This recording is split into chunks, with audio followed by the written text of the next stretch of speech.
Je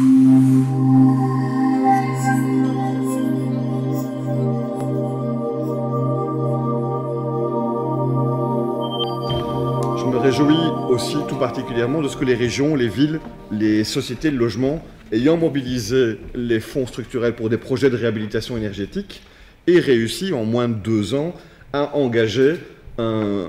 pourcentage significatif, important, concret,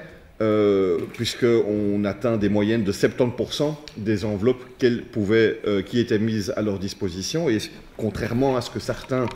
annonçaient ou continuent à parfois prétendre, il n'y a pas de sous-utilisation des moyens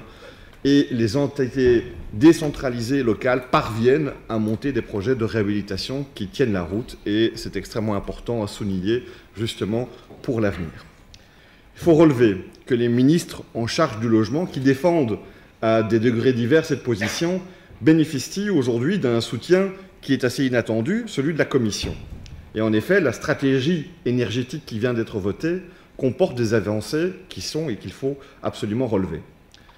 Nous savions qu'il était temps que les objectifs climatiques quittent la sphère de la seule expertise technique pour entrer en confrontation avec la réalité sociale et économique de l'Europe telle qu'elle est, et singulièrement de l'Europe des villes. Tolède avait pointé qu'il fallait rénover pour des raisons climatiques, certainement, mais sans oublier la réalité sociale et culturelle des habitants. Et surtout en s'appuyant sur cette réalité et en cherchant à l'améliorer dans toutes ses dimensions, la cohésion sociale et culturelle, ainsi que le développement d'activités économiques locales.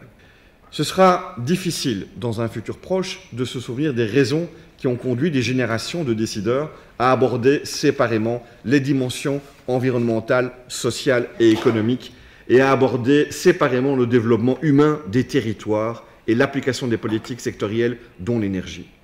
Il sera tout aussi difficile de comprendre qu'elles aient pu aussi longtemps être mises en concurrence plutôt qu'en convergence, et parfois même en opposition plutôt qu'en dialogue. Mais nous avons là une responsabilité, celle de notre génération, d'inventer, d'innover rapidement en matière d'intégration des 3 dimensions du développement durable dans l'espace réel de l'Europe. Et on doit le faire dans un contexte qui n'est pas le plus favorable, qui est le contexte économique dans lequel nous sommes, mais qui doit nous rendre justement encore plus motivés à travailler vers cette innovation et cette créativité.